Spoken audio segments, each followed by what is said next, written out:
Hello everyone, welcome to our channel Maths with Bhakuni sir. Today we are going to start class 11th English book Hornbill's first chapter, which is The Portrait of a Lady, written by Khushwant Singh. Portrait means picture. The Portrait of a Lady is the story of the author Khushwant Singh. In this chapter, he describes his relationship with his grandmother over the years, and he also describes his grandmother's appearance, how she looks now. इस story के through हमारे mind में एक picture, एक portrait create की जा रही है और ये पोर्ट्रेट है ऑथर की ग्रैंडमदर का।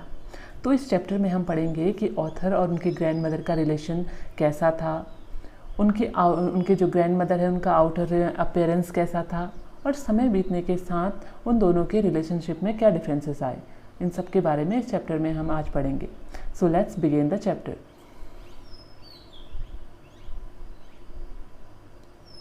My grandmother, like everybody's grandmother, was an old woman.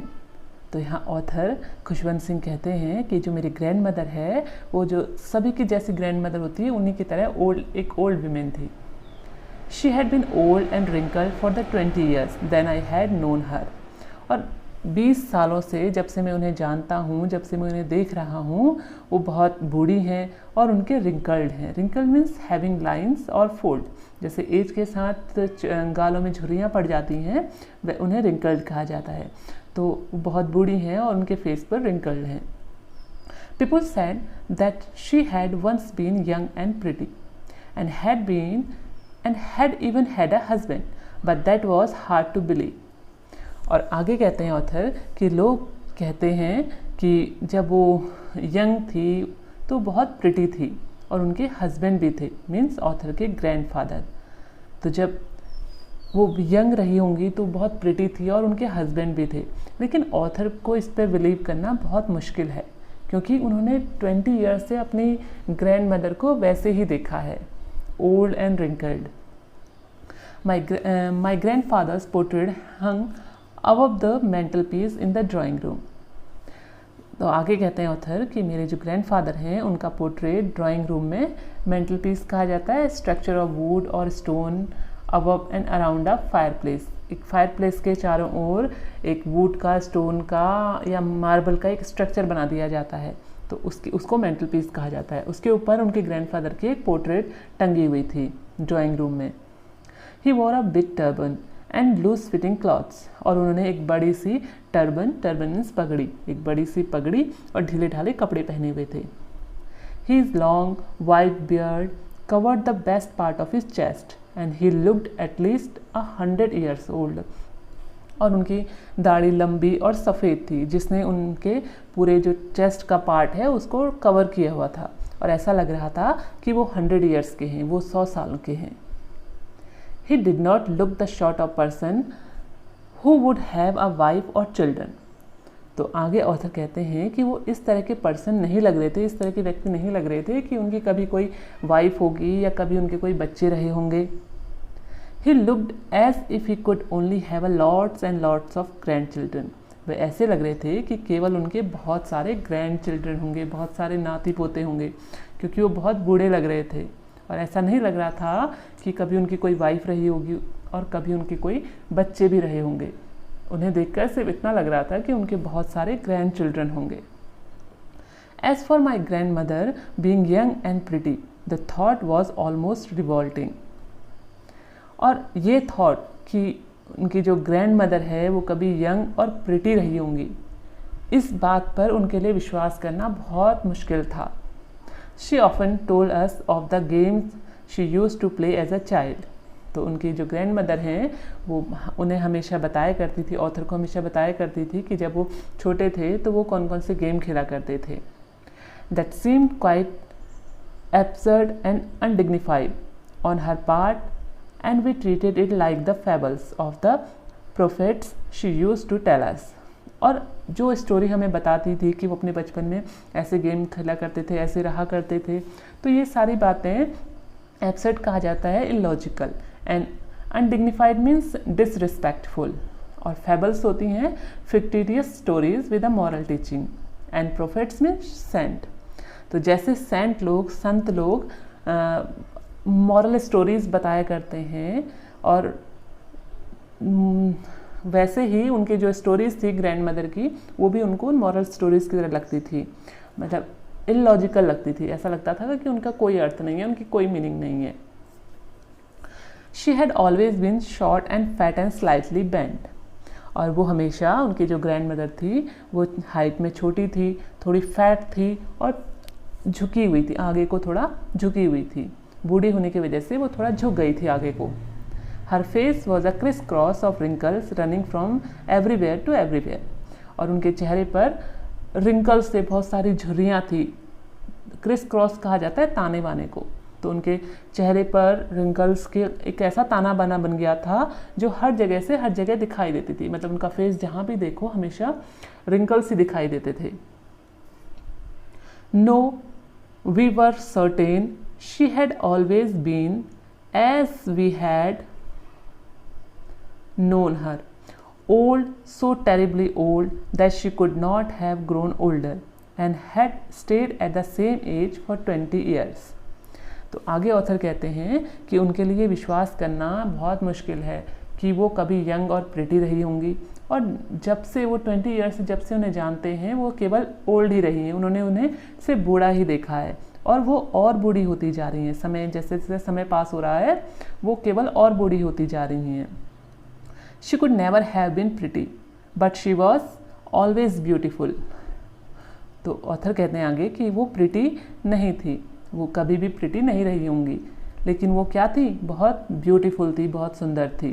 तो यहाँ प्रिटी और ब्यूटीफुल में ये डिफरेंस बताया गया। प्रिटी जो रेफ़र कर रहा है वो आउटर अपीयरेंस को रेफ़र किया जा रहा है, और ब्यूटीफुल यहाँ जो इंटरनल क्वालिटी है, इंटरनल जो ब्यूटी है उसको रेफ़र कर रहा है।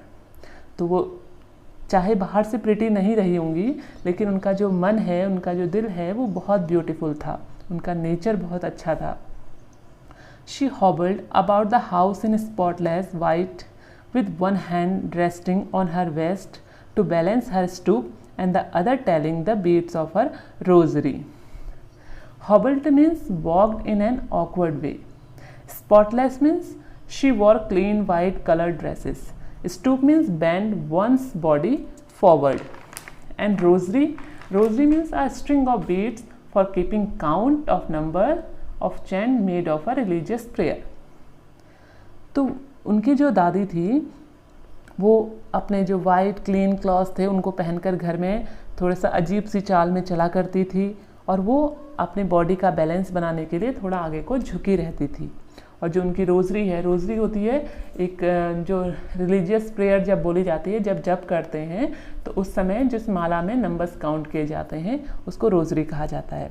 तो अपनी माला में वो जप करती रहती थी। Her silver locks were scattered untidily over her pale puckered face and her lips constantly moved in inaudible prayer.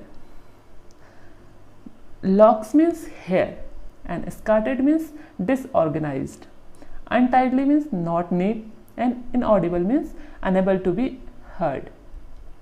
तो उनके जो सिल्वर लॉक्स थे, उनके जो सफ़ेद बाल थे वो डिसऑर्गेनाइज थे, मतलब अच्छे से बने हुए नहीं थे, कॉम्ब किए हुए नहीं थे, और उनका चेहरा पेल पीला पड़ गया था। पकड़ फेस कहा जाता है, ये जब बूढ़े हो जाते हैं लोग तो उनका जो मुंह है उससे एक चोंच सी निकल आती है आगे को, उसको पकड़ फेस कहा जाता है। तो वैसा ही फेस उनकी ग्रैंड मदर का भी हो गया था, और उनके लिप्स जो थे वो कॉन्स्टेंटली मूव होते रहते थे, मतलब लगातार चलते रहते थे। ऐसा लगता था कि वो कोई प्रेयर बोल रही हैं जो अच्छे से सुनाई नहीं देती थी। यस, शी वॉज ब्यूटिफुल, हाँ लेकिन वो बहुत ब्यूटिफुल थी, उनका जो मन था वो बहुत सुंदर था। She was like the winter landscape in the mountains, an expanse of pure white serenity, breathing peace and contentment. Serenity means the state of being peaceful and calm. तो जब कभी हम विंटर में किस माउंटेन्स पे जाते हैं तो वहाँ चारों ओर बर्फ़ ही बर्फ़ दिखाई देती है, और वो जो सीन होता है वो हमें बहुत पीस देता है, बहुत शांति हमें मिलती है वहाँ। तो वही शांति और वही सेटिस्फैक्शन जो ऑथर हैं उनके ग्रैंड मदर को भी देख के होता था, क्योंकि उनका नेचर बहुत सेटिस्फाइंग था, वो बहुत काम थी। तो उनका नेचर देख के जो उनके साथ होते थे दूसरे, उनको भी बहुत शांति मिलती थी। Move on the next paragraph. My grand mother and I were good friends. तो ऑथर आगे कहते हैं कि मेरी ग्रैंड मदर और मैं बहुत अच्छे फ्रेंड थे। My parents left me with her when they went to live in the city and we were constantly together. तो उनके जो पेरेंट्स थे, ऑथर के जो पेरेंट्स थे, वो उन्हें उनकी ग्रैंड मदर के पास छोड़ गए थे जब वो शहर चले गए थे रहने के लिए। जब उनके पेरेंट्स शहर चले गए थे रहने के लिए तो वो ऑथर को उनकी ग्रैंड मदर के पास छोड़ गए थे और तब से वो दोनों लगातार साथ ही रह रहे थे। She use to wake me up in the morning and get me ready for school. तो वो सुबह मुझे उठाया करती थी और मुझे स्कूल के लिए रेडी किया करती थी। She said her morning prayer in the monotonous sing-song while she bathed and dressed me in the hope that I would listen and get to know it by heart. I listened because I loved her voice, but never bothered to learn it. Monotonous means dull and boring. तो जब वो उन्हें नहलाती थी, उनकी grand mother जब author को नहलाती थी, उन्हें ड्रेसअप करती थी, तो वो धीमी धीमी आवाज़ में अपनी जो मॉर्निंग प्रेयर है उसको भी गाया करती थी। तो इस आशा में, इस होप में कि ऑथर उसको सुनेंगे और उसको लर्न करेंगे, उसको सीखेंगे। लेकिन ऑथर कहते हैं कि मुझे अपनी जो ग्रैंड मदर है उनकी आवाज़ मुझे बहुत पसंद थी, पर मैंने कभी ये बॉदर नहीं किया, कभी चिंता नहीं की कि मैं उसको याद करूं, मैं उसको सीखने की कोशिश मैंने कभी नहीं की। Then she would fetch my wooden slate which she had already washed and plastered with yellow chalk, a tiny earthen ink pot and a red pen, tie them all in a bundle and hand it to me. Fetch means to get something. Slate, a flat plate of slate formerly used for writing on. Plastered means covered with a layer of plaster, and earthen means made of baked or fired clay. तो जो slate होती है बच्चों की लिखने के लिए पहले से स्लेट का यूज़ किया जाता था। तो उनकी ग्रैंड मदर उनके लिए लकड़ी की स्लेट लाती थी जो वो पहले से ही वॉश करके और प्लास्टर करके रख लिया करती थी येलो चॉक के साथ। और उसके साथ वो उनके बैग में एक मिट्टी का इंक पॉट रखती थी, एक रेड पेन रखती थी और इन सबको एक बंडल में बांध दिया करती थी और फिर उन सबको ऑथर को दे दिया करती थी। After a breakfast of a thick stale chapati with a little butter and sugar spread on it, we went to school. तो फिर वो अपने ब्रेकफास्ट का बताते हैं कि वो ब्रेकफास्ट में क्या खाते थे। तो जब वो ब्रेकफास्ट लेते थे तो उनको मिलता था एक मोटा सा, स्टेल मीन्स बासी चपाती में उनकी ग्रैंड मदर थोड़ा बटर और शुगर को फैला देती थी, फिर वो खाकर वो स्कूल को चल पड़ते थे। She carried several stale chapatis with her for the village dogs. वो कुछ जो बासी चपातीज़ हैं उनको जो गांव के डॉग्स हैं, गांव के जो कुत्ते हैं उनके लिए रख लिया करती थी। उनकी ग्रैंड मदर अपने पास रख लेती थी ताकि रास्ते में उनको खिला सके। My grandmother always went to school with me because the school was attached to the temple. तो ऑथर आगे कहते हैं कि मेरी जो ग्रैंड मदर हैं वो हमेशा मेरे साथ स्कूल जाया करती थी क्योंकि हमारा जो स्कूल था वो टेम्पल से, वो मंदिर से अटैच था, मंदिर से जुड़ा हुआ था, मतलब स्कूल और टेम्पल साथ साथ ही थे। The priest taught us the alphabet and the morning prayer. और जो टेम्पल के जो प्रीस्ट थे, जो पुजारी थे मंदिर के, वो उन्हें अल्फ़ाबेट और मॉर्निंग प्रेयर पढ़ाते थे, सिखाते थे। While the children sat in the rows on either side of the veranda, singing the alphabet or the prayer in a chorus, my grandmother sat inside reading the scriptures. तो आगे author बताते हैं कि जब बच्चे एक रो में बैठे रहते थे वरांडे के दूसरे साइड में, वो अल्फ़ाबेट गाते थे या प्रेयर गाते थे साथ में, तो उनकी ग्रैंड मदर अंदर बैठकर, टेम्पल के अंदर बैठकर scripture means the secreted writing for a religion, जो धार्मिक पुस्तकें होती हैं, धार्मिक किताबें जो होती हैं वो पढ़ा करती थी वहाँ टेम्पल के अंदर बैठकर। When we had both finished, we would walk back together. और जब ऑथर अपनी पढ़ाई ख़त्म कर लेते थे और उनकी ग्रैंड मदर वो रिलीजियस बुक पढ़ लेती थी तो दोनों साथ साथ वापस घर को चल पड़ते थे। This time the village dogs would meet us at the temple door. और इस समय जब वो घर को चल पड़ते थे तो जो गांव के कुत्ते थे वो उनको टेम्पल के दरवाजे पर मिलते थे। They followed us to our home, growling and fighting with each other for the chapatis we threw to them. Growling means growling होता है making a low guttural sound in the throat. जब कुत्ते जो होते हैं वो अपने गले से गटर की आवाज़ निकालते हैं, उसको ग्राउलिंग कहा जाता है।